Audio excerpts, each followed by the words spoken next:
Yes, continuing this early history of electricity that we got into last time. I talked about the book by Gilbert that was published in, nice round number, 1600. And we were almost done with Gilbert, but I had a couple more points that I wanted to make. And we were doing a list of crucial differences between electricity and magnetism. So let's continue that list.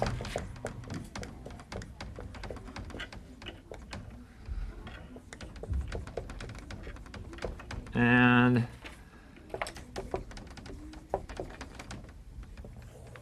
how many did I have last time? You were on E. We were on D. No, E. It's 4. I had 4 last time? Okay, so 5 would put me on E, right? Troy's got one. Electricity can be, the static electricity can be blocked by many objects, but Right. magnetism can. Right, and I guess Mr. Van Dam showed you that in your experimental class. And that's right. I mean, that's really dramatic. If you rub an object and charge it up, the least little thing will block the electricity. A piece of paper or something won't go through it and attract anything on the other side. Whereas the paper, of course, has no effect at all on a magnet. So that was something that Gilbert certainly noticed. Let me see. The electrical power, speaking in the way Gilbert would, is blocked by many substances,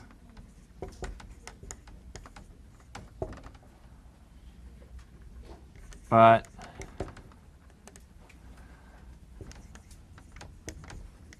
magnetism is not.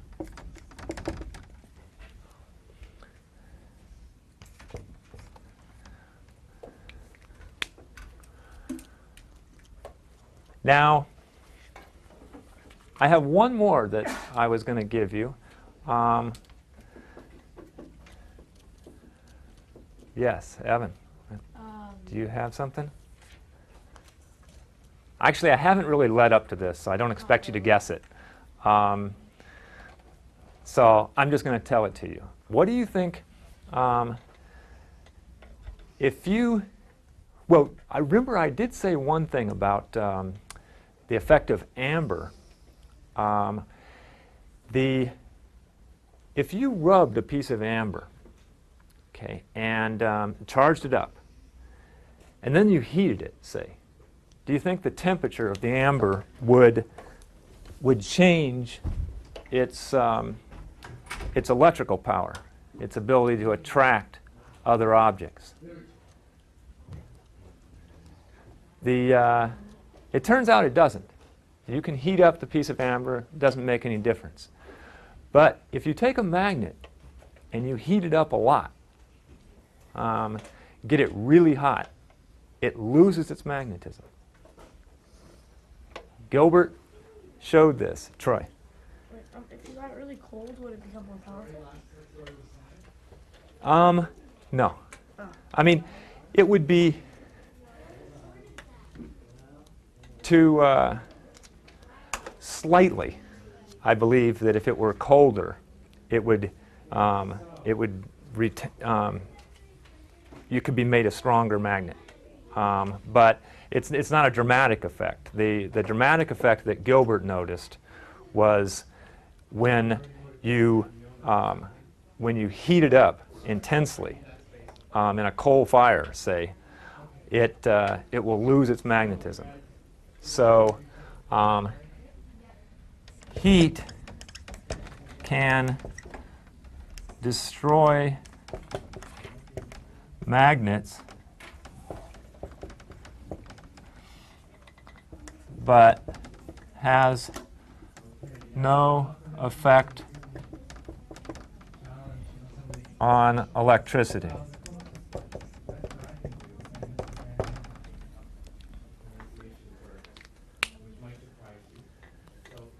Now, one thing that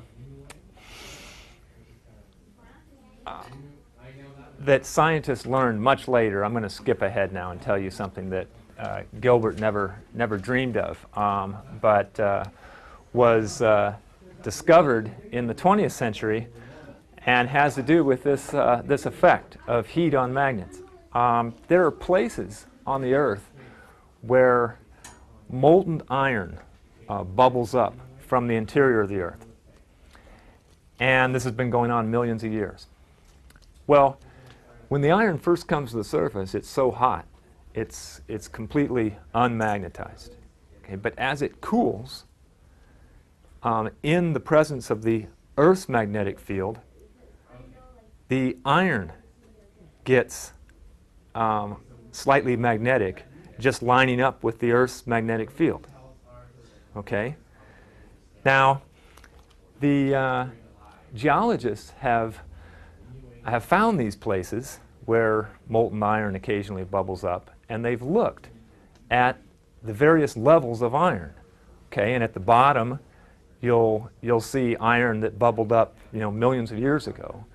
And at the top, in one of these places, you'll see the iron that bubbled up most recently. Well, they found a really surprising thing.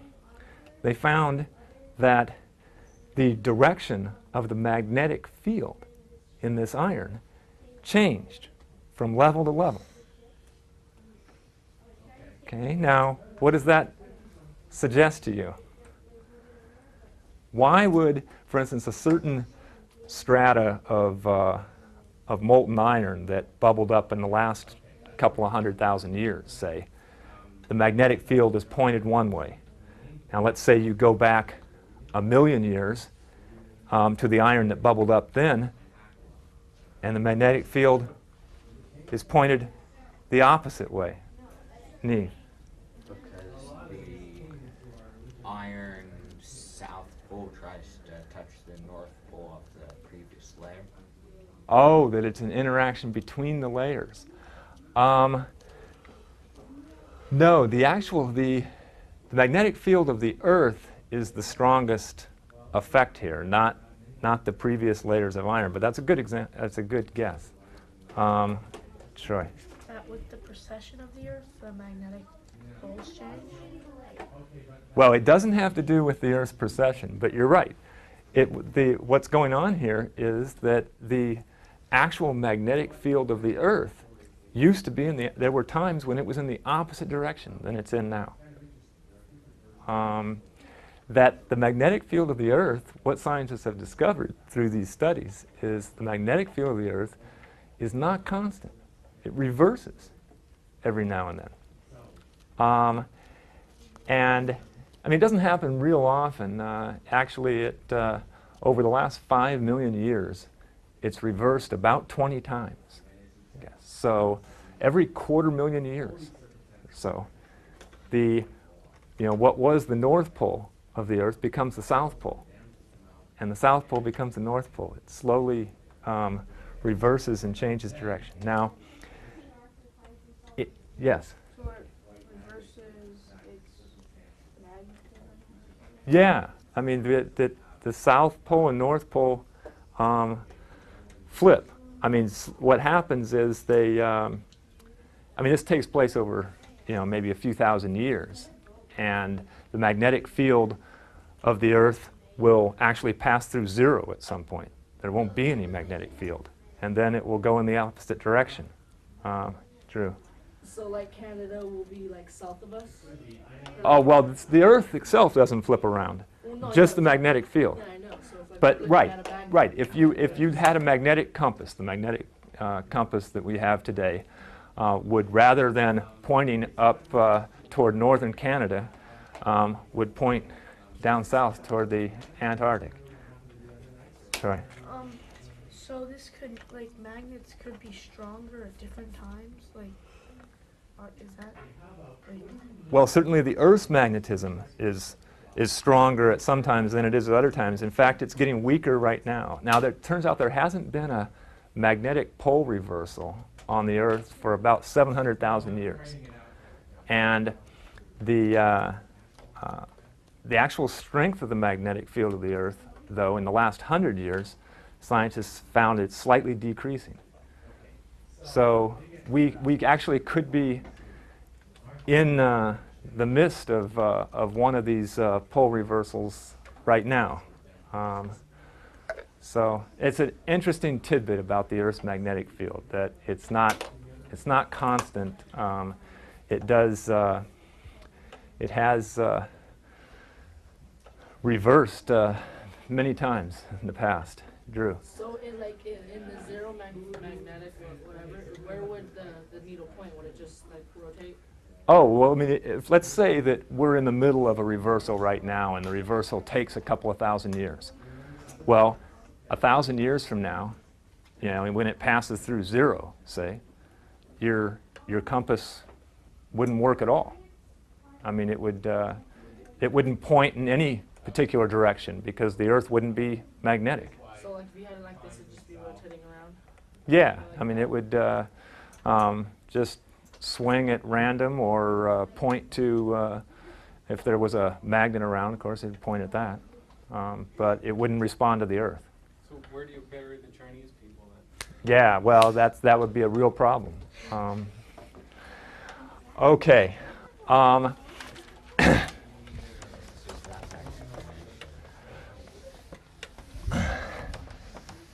See, the people on tape were lucky they didn't hear that. All right. Now, as I say, that's something that Gilbert didn't know about, but I thought it was worth telling you. Now, there is actually, I'll add one thing to that story. The sun, it turns out, has a magnetic field. And it reverses too, occasionally, but it doesn't, it's not like the Earth that only reverses every 250,000 years or so. The sun reverses very regularly on a 22-year cycle. And that is not, as far as I know, it's not well understood by physicists today. And it has effects on our weather here on Earth. So it's an interesting topic that physicists actually need to know more about. So Drew. what kind of effects does it have on the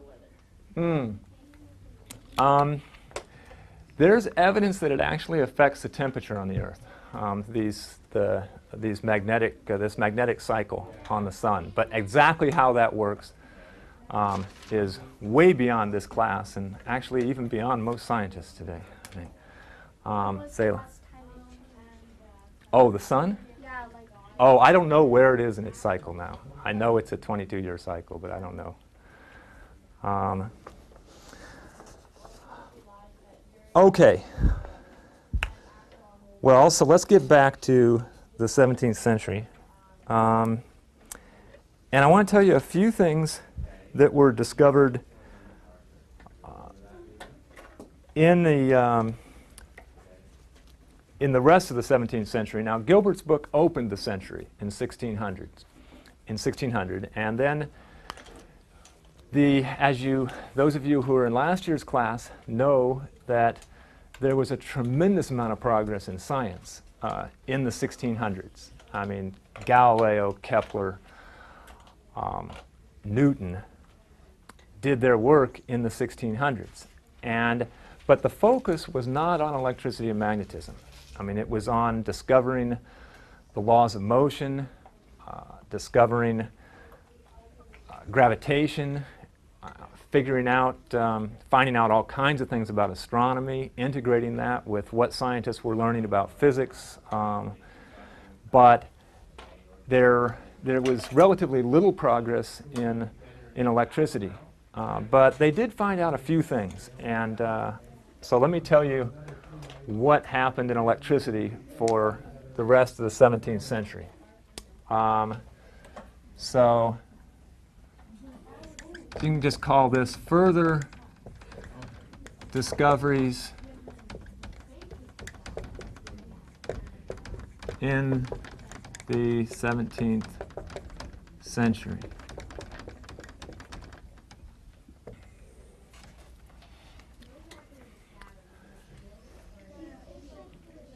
And one of the, well, the first discoveries were made by some Italians. Now, at this time, the science was fairly active in Italy. This was a time when Galileo was doing his work. And so people were starting to do some experiments. And one of the things that that one Italian, his name isn't important enough, so I won't even give it to you, discovered was that electrified bodies not only attract, and we've seen them attract little bits of straw and attract Gilbert's electroscope and so on, various kinds of material. Any electrified body will attract it. Well, Gilbert always talked about attraction, though. One thing that Gilbert never noticed was the fact that if the amber, say, attracts a piece of straw, when it touches the straw, then it will actually repel it after it touches it. Now, Gilbert actually describes this in his book. You know, he talks about the electrical force upon the object's touching. The electrical force is spent, and the object falls away. He says, well, but that's the way where he left it. He made it sound like the object just dropped away, okay, because the electrical force wasn't active anymore after the touching. But what the Italians noticed in the next generation after Gilbert was the straw doesn't just fall away. After it touches the amber, it jumps away. I mean, it's actually repelled. And so that was a very important piece of information that, that Gilbert had overlooked. Drew? So if you picked up the straw and you put it together, it would repel it? Or? Yeah, if you take, for instance, if Gilbert had rubbed a piece of amber, okay, held it up to his electroscope and saw it attract, you know, the electroscope pivot toward it.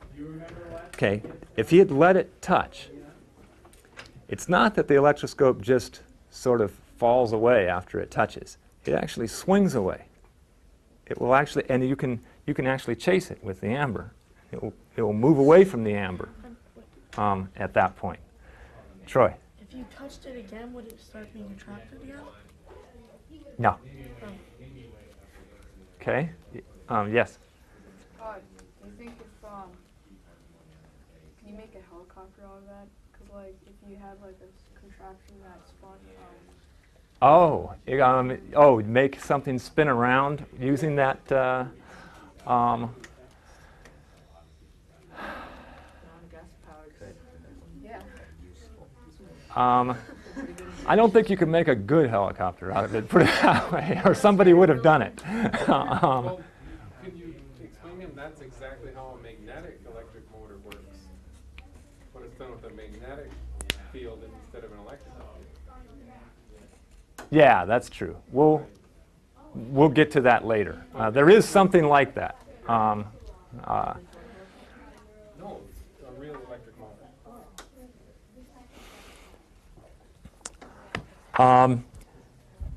So anyway, this is a, let's just label this one. This is an important point that Gilbert had missed, that people discovered not too long after him, that electrified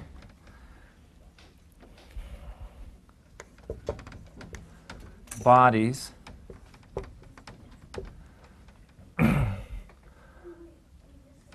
attract objects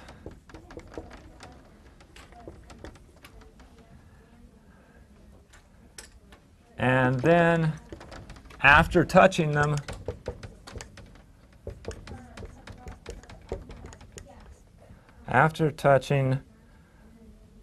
repel them.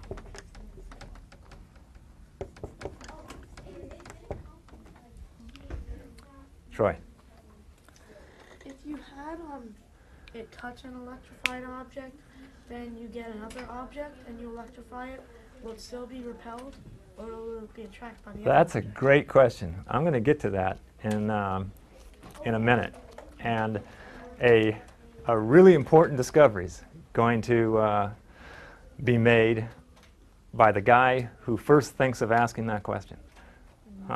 So that's a great question. I'll get back. I'm not ready to do it yet, but I'll get back to it. Okay, so this is the first time when somebody has realized that the electrical force is not always attractive. At least in these circumstances, it can be repulsive. Okay, now another important discovery that they made. All this talk about the electrical force from Gilbert, for instance, when he rubbed the amber or whatever diamond and held it up to his electroscope, he only talked about the force of the amber on the electroscope, making it swing toward the amber, right? Well, now in the 17th century, scientists are starting to come to understand the forces between things and the way things respond to forces and move. And Newton actually discovered something that's relevant here. Evan, do you remember, Newton discovered one of Newton's laws of motion should make you question whether or not the amber could exert a force on the electroscope, and that could be the only thing going on. Can you? It was his law that says that when one body acts upon another body, the other body acts upon that body with the same amount of force but in an opposite direction. Right, exactly. Newton, in the 17th century, Newton's third law of motion is that all forces are interactions between bodies, and that if one body is exerting a force on a second body, then that second body is exerting a force back on the first body. That's the way things work. Well, of course, that isn't the way we've been describing electricity up to this time at all. We've just been talking about the force of the amber on the straw or the electroscope. Well, one of these Italian scientists, later in the 17th century, decided to hang a piece of amber on the end of a string, make a little pendulum out of it, basically, so it was free to move. And then, when he rubbed it, and an object was placed to the side of the amber, let's say he comes up to the amber now with some metal object. The amber that he knows will attract an unelectrified body, well, the amber actually swings toward it. So the amber moves. So he shows that the force works both ways. That not only does the electrified body attract the unelectrified body, but the unelectrified body attracts the amber. Yes? After they would touch, if you did the same experiment, would the amber move away? Yep. Yeah. If you touch them, then the amber would move away.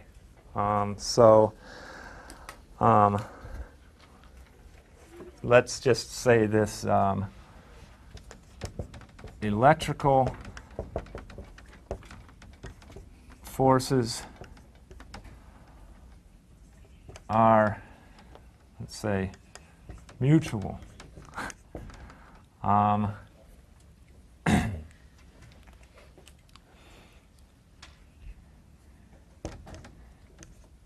Each body exerts a force on the other.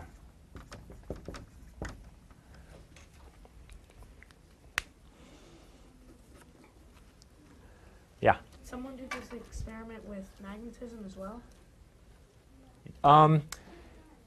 Yeah, I think they did do it with magnetism as well, and it works with magnets as well.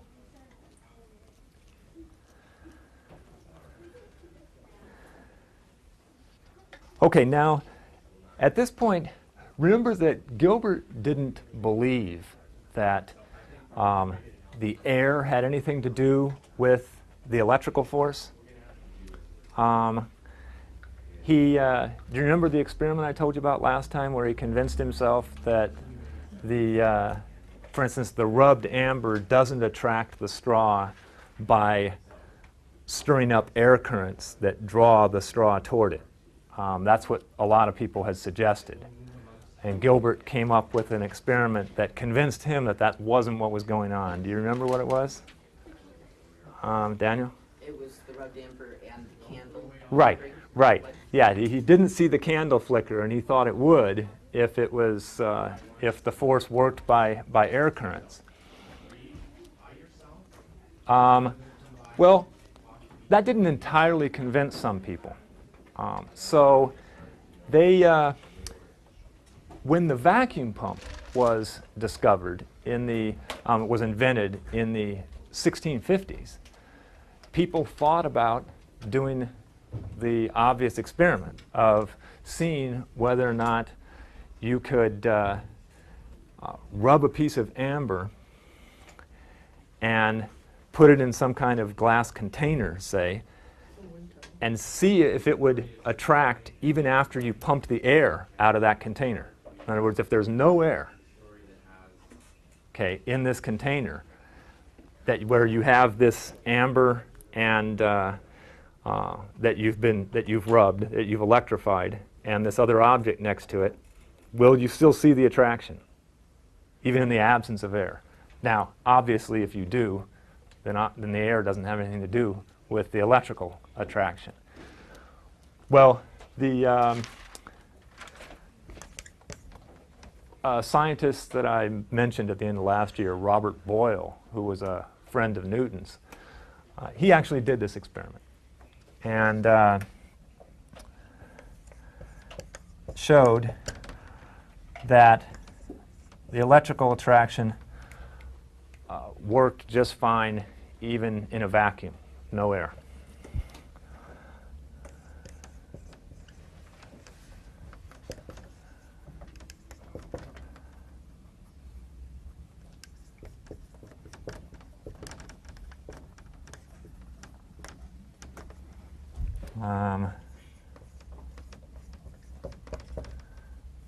Say he showed that the electrical force doesn't depend on air.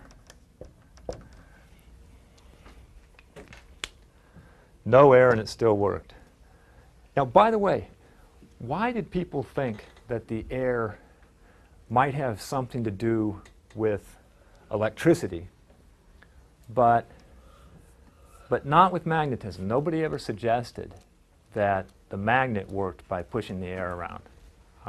Can you think of why?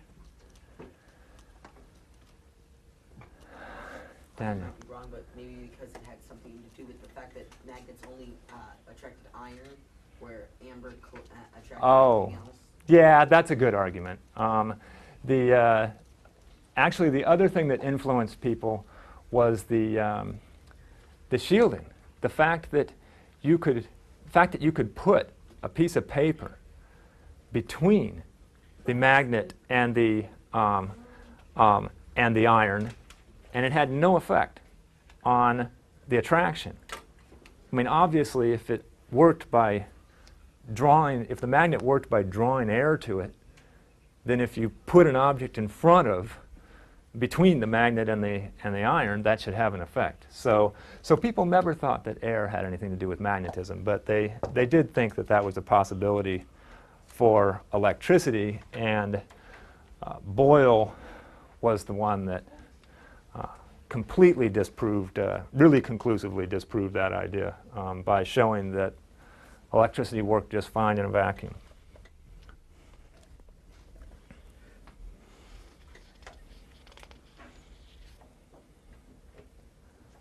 Okay, let me see. I'm going to tell you about one more guy in the 17th century before we jump to the next century. So this is going to be number 4. And you've actually, those of you who were here last year have heard of this guy, Otto von Guericke. Does anybody remember him?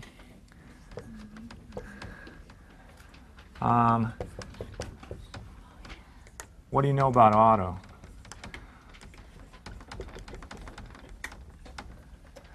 Troy.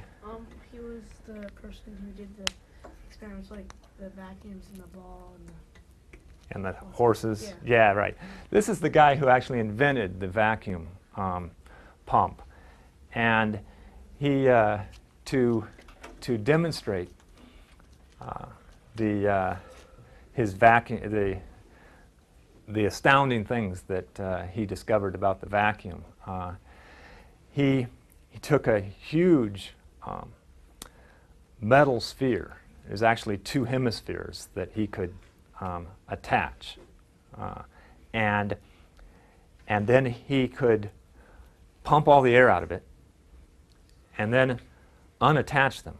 Well, they wouldn't fall apart, okay, because the air pressure on the outside and no air on the inside, they would stay together. And then he could attach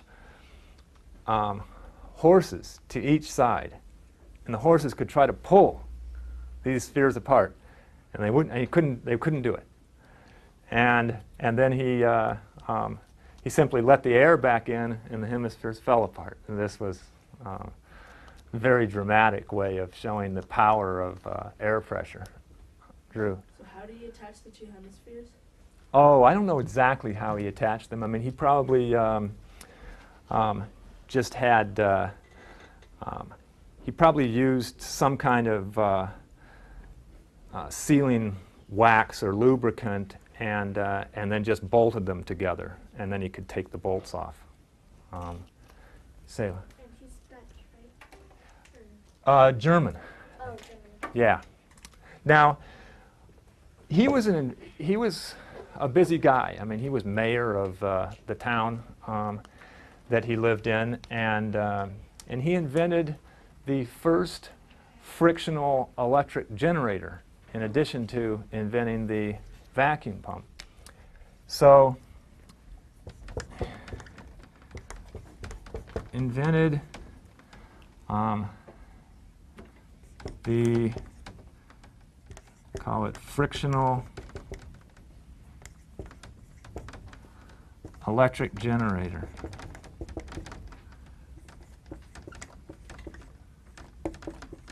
Now, what that is he would have a giant ball, say a glass ball, and he would attach it to a crank that he could spin very rapidly. And then he would he could have, say, animal fur, wool, or something that would rub against this ball. So it was the same principle of, people have been taking wool, say, and rubbing pieces of amber with it to generate these charged electric objects, right? Well, all von Guericke has done is made this whole process more efficient. He uses bigger objects spins them much more rapidly and automates the procedure, so you don't have to just do it by hand. Could you draw a small diagram so that we can see it? Oh, yeah, sure. I mean, let me see. I don't know exactly how he arranged his crank, but he's just got some ball of glass, and it's on and some that he's got attached to. He can. Here's Otto out here. He's actually bigger than that. Turning the crank and spinning this ball around. Okay, and then if you've got, say, some cat fur or a cat, if I could draw a cat up against the ball here, then you'd be spinning this ball really fast against this cat, and you'd work up a really good electric charge. Yeah. So what was this used for? Oh, well, he used it for generating more stronger charged objects than could be generated before just by hand. Oh, just to test on it? Yeah, and he saw, he would see things like sparks if he held objects close. So, the importance of this was just to have an easy, automated way to generate more charge than people had generated before. Evan. Actually, I don't ask this now. Okay. Daniel. How strong did the ball get? Was it strong enough to lift a bale of hay or? No. It wasn't. Wasn't that much. And in fact, I don't even know what kind of.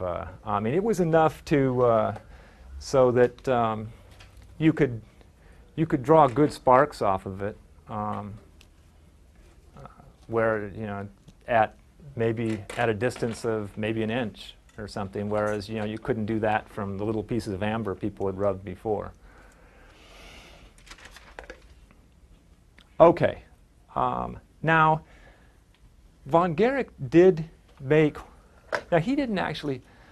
Electricity was never his major interest, and so he didn't do a lot of experiments in electricity. He did invent this thing, which others later made use of, and he did make one interesting observation that went beyond what people before him had done. Remember, I told you that the Italians had noticed that after the electrified body attracts and touched the non-electrified body, that then the two bodies would repel.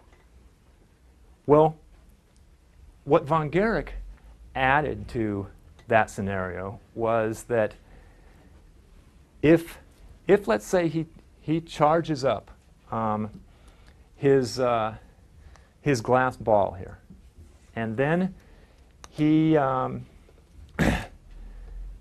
brings say he has some metal leaf, some thin piece of brass foil, something that he is hanging on a string, and he sees it attract, okay, and touch, and then when it touches, it repels. Well, von Guericke noticed if he then touches the brass leaf, then it will attract again.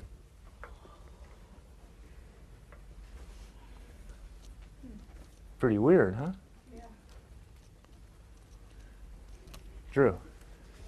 Wait, no, wait.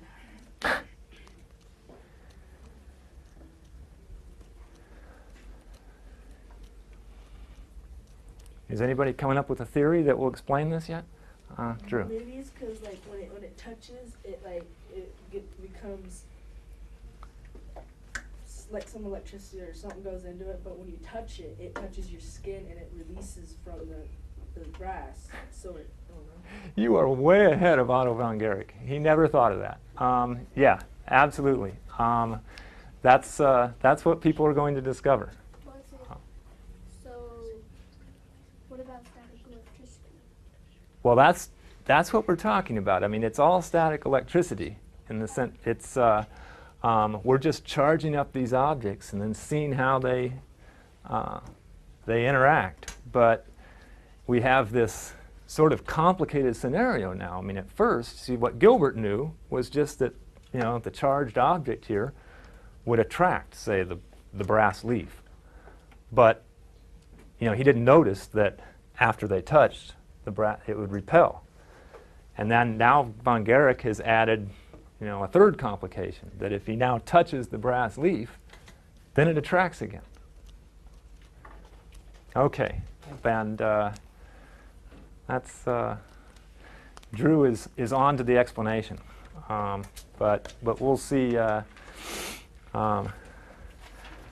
These scientists had more trouble coming up with that. So I think Sailor is the Oh. point that you might want to expand upon, John. Yeah. It's just that static means not moving. So static electricity right, means electricity that's not moving. right. So I mean, there isn't at this point. These guys don't know they're studying static electricity because there isn't any other kind. I mean, it would be a while before people figured out how to generate continuous currents of electricity. In other words, how to make electricity move continuously from one place to another. I mean, that's obviously what all our technology today is based on. But that's still a century and a half away here. Yeah, Evan. If electricity can attract, or if an object that has been rubbed like amber can attract a small object to it and can even affect a stream of water, Yeah. but it has no effect on the air, which is closer to it and smaller, or Oh. why is that? Or Oh, that's a good question too.